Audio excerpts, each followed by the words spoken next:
So when we're solving equations with variables on both sides, it's important to keep in mind our end goal. So when we're solving an equation, we want our variable on the left-hand side and we want our constants on the right-hand side. So we really only want one y term, and that's just going to be y, and we want it on the left-hand side only, not on the right-hand side. So what we're going to do is we're going to bring these y terms together.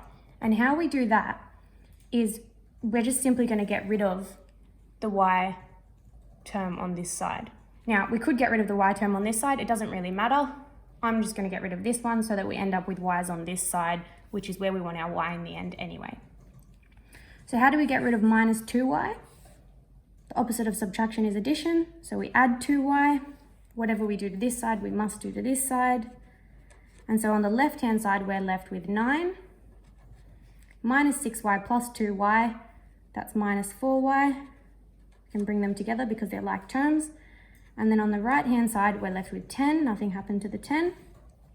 And this minus 2y and plus 2y, which cancel out. And that's why we did it, because we wanted to get rid of this minus 2y. So now we're left with a more simple two-step equation. So all we need to do is get rid of all these other numbers around the y, and we want to isolate y. So we need to get rid of this 9. How do we get rid of that's like a plus 9. How do we get rid of a plus 9? Subtract 9. We need to do it to both sides. These will cancel out. And we're left with minus 4y on the left-hand side. And on the right-hand side, we've got 10 minus 9, which is 1. We're nearly there now. We've got one step left. Now, this minus 4y, what's the operation here? What's the operation that's connecting the minus 4 to the y?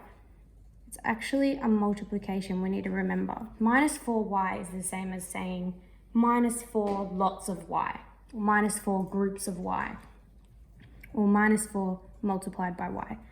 So how do we get rid of a multiplication operation? Well, the opposite is division, so we need to divide by minus 4. And whatever we do to this side, we must do to this side. These two will cancel out because minus 4 divided by minus 4 is just 1. So we're left with one lot of y, or 1y. And on the right-hand side, 1 divided by minus 4 is just minus 1/4. And that's our answer.